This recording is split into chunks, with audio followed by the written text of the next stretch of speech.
Hey y'all, welcome to my little slice of happy. My name is Happy Anderson and this is me. And I make things. I create things, I find things, I transform things, whatever strikes my fancy for the day.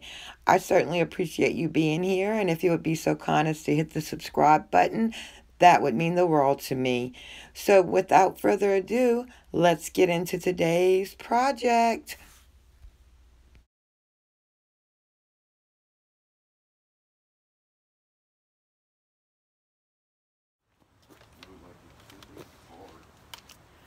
So, I did a good deed today. It doesn't need to be said what it is, but the universe heard and saw, because look what I found. $5.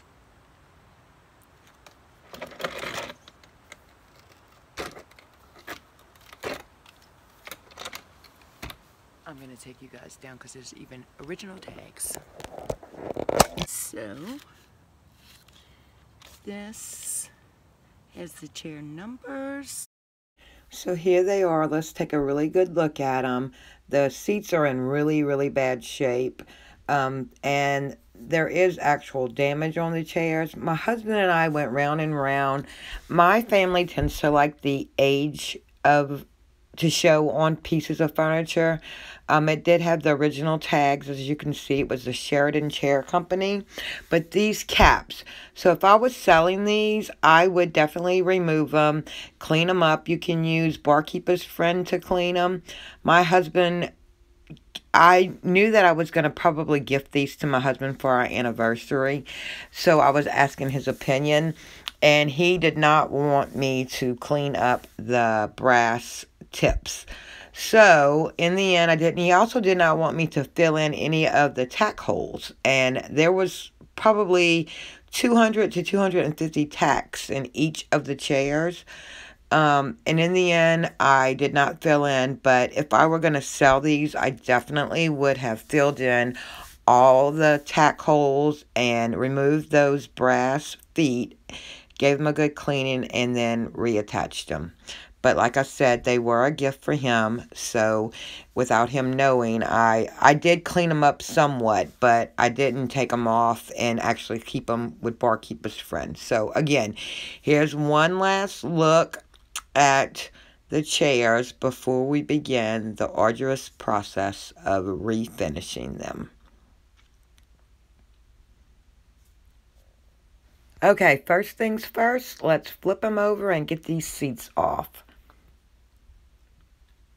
So I was very fortunate. A lot of times you find the bolts have been stripped, but I was very fortunate that none of these had been stripped. So I just removed them. I do keep a little cup to keep all my hardware that I remove in so that it's very easy to find once I finish. So one seat down.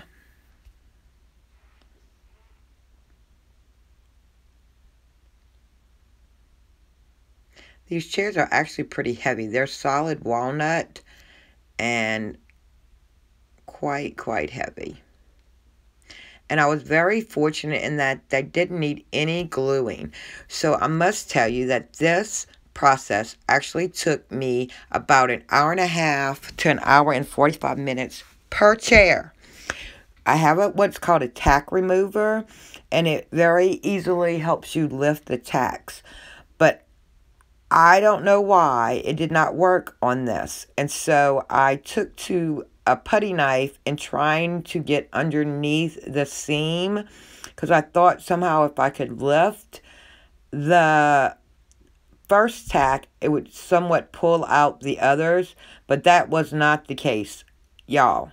This, I almost quit like 4 times.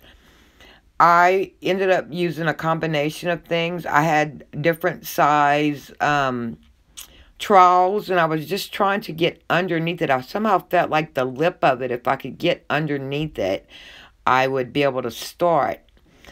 I tried pliers. Like I said, I do have a tack puller, and it was just useless here.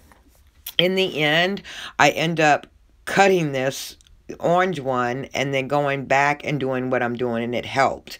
But like I said, it was easily an hour and a half of doing this to the chair. I didn't want to damage the chair, so I really was trying to take my time. Okay, so now I'm taking to using pliers. I use needle nose pliers. I use some pointed pliers. This is what I was attempting to do with the palette, and I was just trying to lift it up, but it was so old and deteriorated that it really started shredding on me. And at this point, I was just like, however I can get them out, I'm just going to get them out. And here I am, still at it, and I was so close to giving up so many times, but I knew that I wanted them as a gift. And in the end, like I said, you guys will see what I actually end up doing is taking a knife, scoring across the bottom of it, and just removing it. And then it made it, for some reason, much easier to get my knife underneath the tacks and remove them. Okay, so nearly an hour later, this is as far as I had gotten. And finally, out of frustration, I try anything and everything to get this off. And like I said, I've tried tack pullers.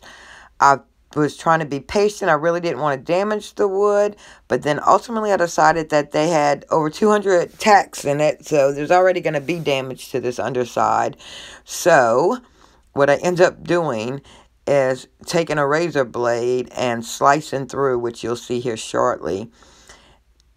And this is a tack puller. I'm trying anything I can to get these tacks out. And they were just so close together and so well hammered that they were flush with the fabric. And so it was nearly impossible to get them all out. So here's what I do. I just took a razor blade and cut through the backing. And this, I originally thought maybe somebody had put like recovered them at some point, but it was real naugahyde fabric. It had naugahyde on it, so I know that that was the original seating. And then once I got it off, I was able to come back with some needle nose pliers and literally just, I peeled away the strips and then came back and did tacks all under here. There was probably 25 to 30 tacks still where my hands are right now. It was incredible how many tacks there were in this piece of furniture. And as if that wasn't fun enough, now we have to do the second chair. But I did learn a few things, and so this still took me, I would say, at least an hour and 15 to an hour and a half to actually just remove that back. It had nothing to do with the seat. The seat came off with about 6 screws. So I did get better at it with learning from the orange chair, though. So it didn't take quite as long or was quite as frustrating because I knew what to expect. So I'll just fast forward through it so you guys can see. And here I am on the front showing you just how hard it was on the front to actually keep pulling it off. I did this over 2 days, so if you see me wearing different clothes, it was because it took so long to get these tacks out of this orange one that I literally had to stop for the night, and then the next day I went back and finished the green one. It took me 2 full 8-hour days to strip and refinish these.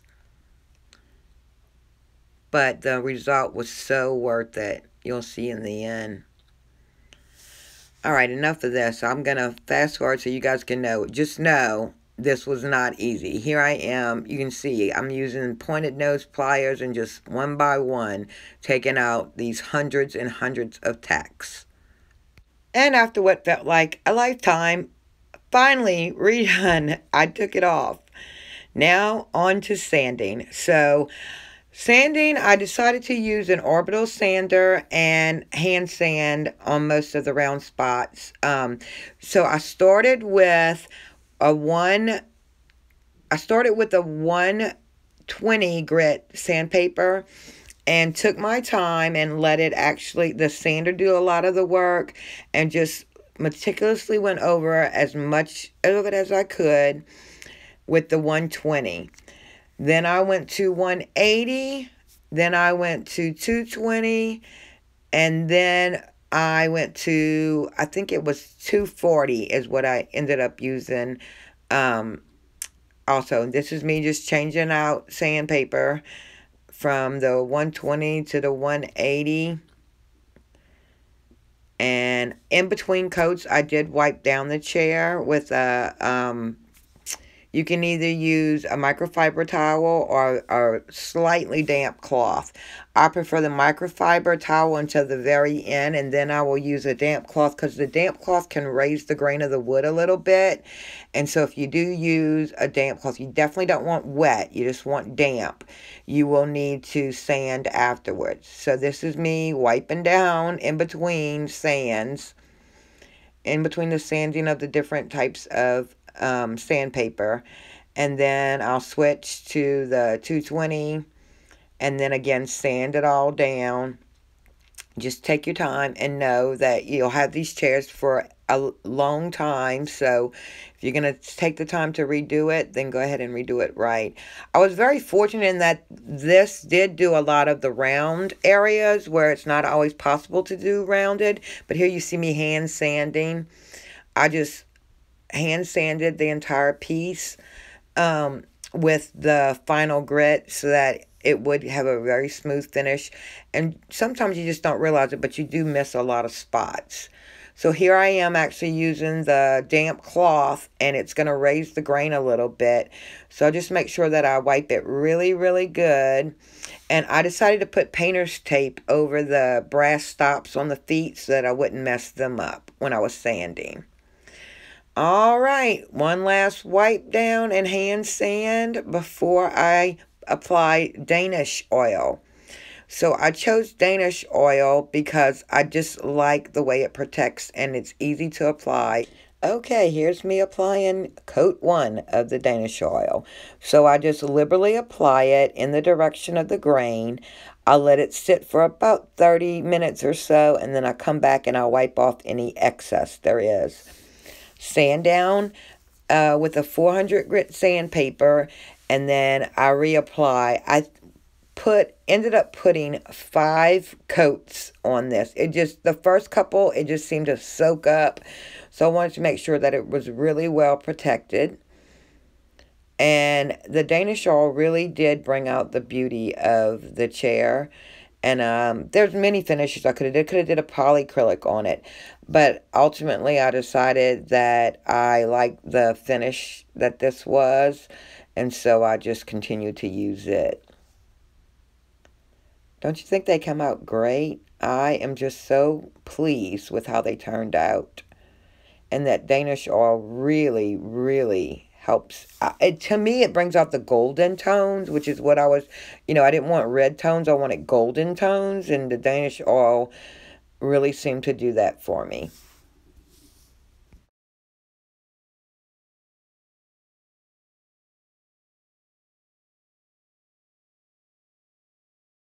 Well, we're almost done with the first coat. So if you guys are liking what you see, please make sure you subscribe. You can also check us out on Facebook. All the links will be down below. So I was waiting on that to dry. Even though I was going to refinish these, they were so gross that I decided to actually clean them up. They just had so much dirt and grime on them. I just used some warm water and Dawn initially. And then I actually cleaned them several times. My husband actually turns out and helps me. He cleaned the orange one. And like I said, I am going to recover them, but I just didn't even really want to touch them. They were so disgusting that I wanted to get them clean before I reupholstered them. I did not film the reupholster because honestly I'm not very good at it, and so it did take me quite a while to reupholster them. I am pleased with how the upholstery came out, but there was a lot of foul language used while I was doing it. Kitty alert. So it's a learning process.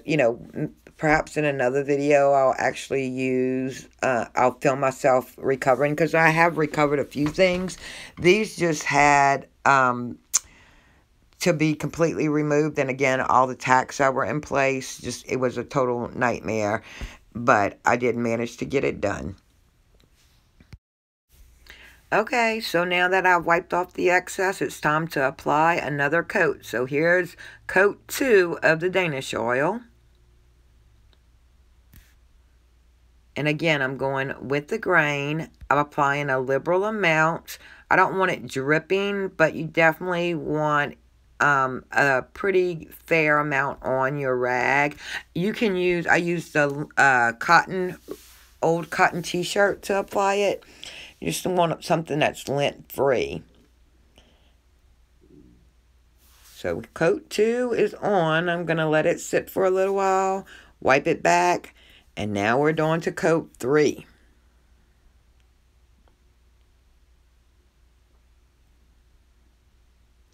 It really only took about 15 minutes or so to apply each coat, and that was because I was being very meticulous, and I would just go over each piece and then come back and make sure it wasn't, and then start all over again.